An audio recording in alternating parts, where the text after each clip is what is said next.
In 1853, amidst the clamor and grime of 19th-century New York, a group of citizens gathered at the home of one of the city's wealthiest men. Their mission, to devise a plan for a vast public park that would be the crown jewel of the city, a green oasis amidst the grey expanse of urban life. What followed was a remarkable collaboration among some of the most brilliant landscape architects of the age, giving birth to a design so visionary that it has endured for over 150 years. This is the story of Central Park, the beating green heart of Manhattan, which today is celebrated as one of the most iconic urban spaces in the world. A sanctuary where nature and city life meet, a place where millions come to relax, play, or simply lose themselves in the tranquility of a natural landscape right in the heart of a bustling metropolis. Yet few people realize that this park, visited by over 40 million people every year, was never guaranteed to exist in the form we know. In the mid-19th century, New York City was a rapidly growing metropolis, struggling with the challenges of industrial pollution, overcrowding, and recurring health crises. The Five Points neighborhood, infamous for its poverty and crime, stood as a stark reminder of the dark side of urban life. Immigrants were pouring into the city, factories were pumping out smoke that blackened the skies, and poor sanitation created epidemics that made city life increasingly unbearable. Amidst this chaos, the wealthy elite longed for a place of beauty and escape. Meanwhile, reformers argued for fresh air, open grounds, and a healthier public environment. It was in this setting that the idea of a grand park began to emerge, but choosing where, how, and under whose influence the park would be built was a story riddled with political maneuvering, hidden interests, and bold visions. One of the most influential figures in this early movement was Senator Beekman, who in 1851 introduced a bill to designate land for a massive public park. But his proposal was far from neutral. Using the controversial tool of eminent domain, the government would seize land for the project, even against the wishes of its owners. The first targeted site was Joneswood, a heavily forested area stretching along the East River. At 775 acres, it was big enough to fulfill the city's need for green space, and its relative isolation from the city center offered a much-needed retreat from the urban din. For many, it seemed like the perfect location. Untouched woods, natural beauty, and a space far enough from the dense city center. But critics like the New York Times argued that Beekman himself, along with his political allies, had financial interests tied to the land they proposed to buy, leading to suspicions of insider dealing and unfair advantage. Soon, the debate over the park became a battleground where every tree and shrubbery represented not just a patch of green, but a potential profit or loss.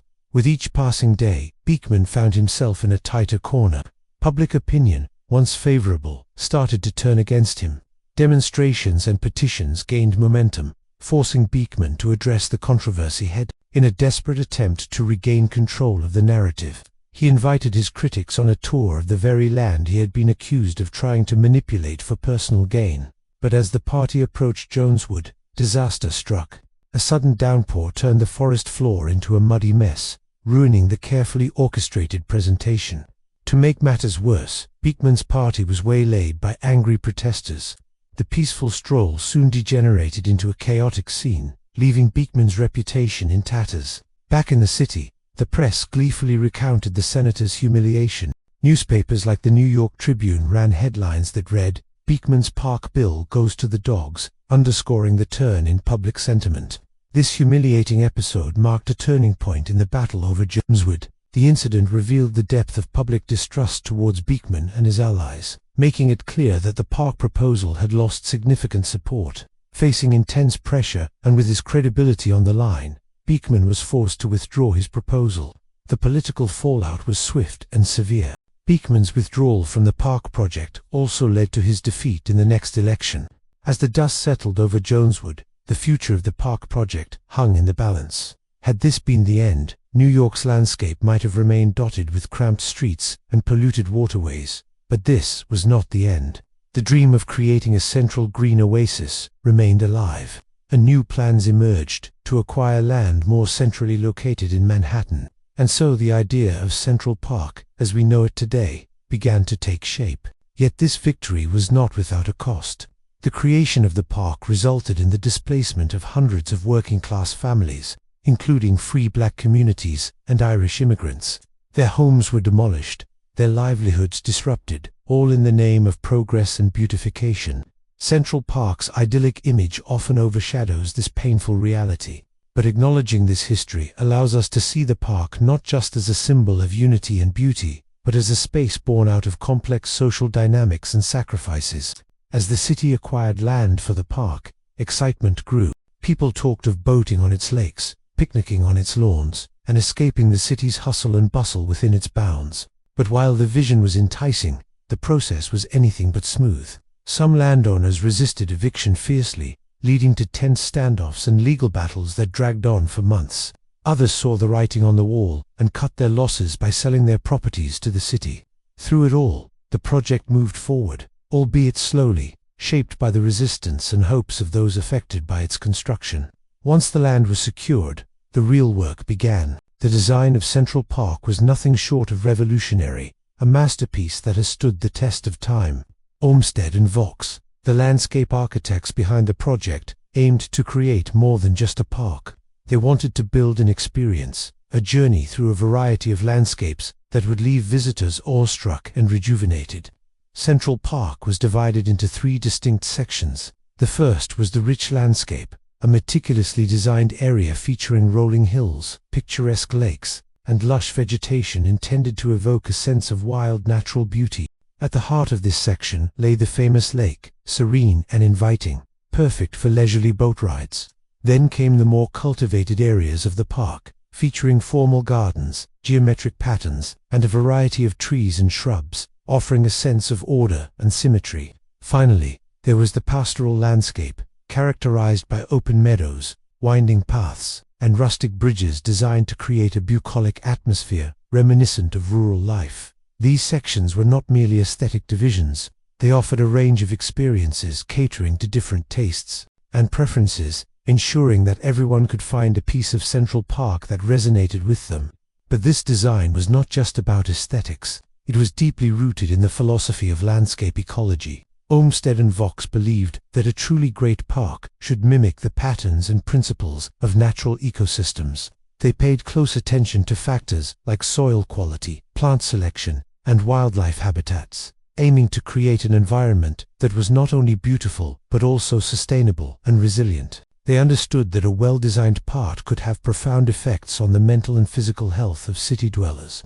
Providing a space for relaxation, recreation, and connection with nature was not just a luxury, but a necessity for a thriving urban population. As construction began, the city buzzed with activity. Thousands of workers, including many Irish immigrants, labored to transform the landscape architect's vision into reality. They dug canals, planted trees, and sculpted hills, shaping Central Park bit by bit. It was a monumental task, fraught with challenges, from the harsh weather conditions to the complexities of working with the terrain. Yet they persevered, driven by a shared purpose and the promise of creating something truly special.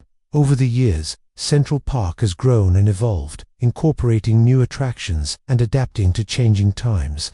The park's cultural significance has also grown, becoming a hub for art, music, and community events that reflect the diversity and creativity of New York City. Looking back today, the creation of Central Park tells us more than just the story of a park. It reveals how cities grow, how power is wielded, and how the needs of the people are often negotiated through conflict. Central Park is both a triumph of vision and a reminder of compromise.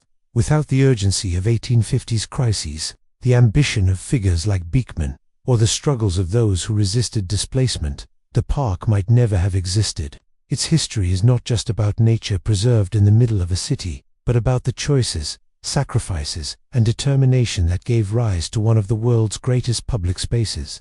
The battle for Central Park was more than a fight for land. It was a fight for what kind of city New York wanted to become, and in that battle, history was written into every tree, path, and stone that still stands in the park today. Today, Central Park stands as a testament to the enduring power of green spaces in urban environments.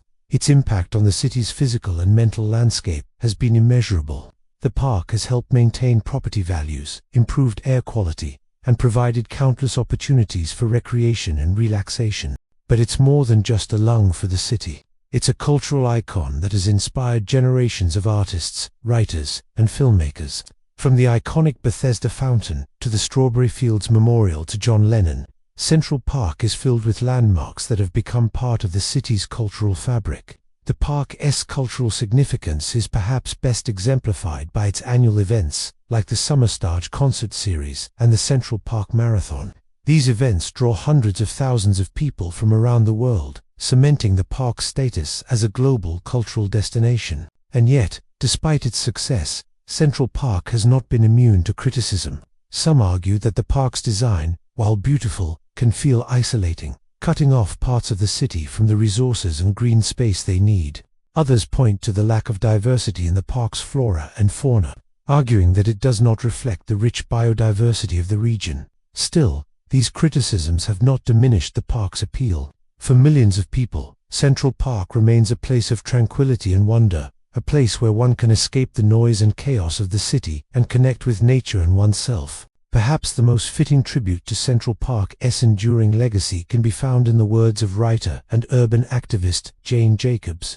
"Any city is only as good as its Central Park," she said, recognizing the park's pivotal role in shaping the character and quality of life in New York City.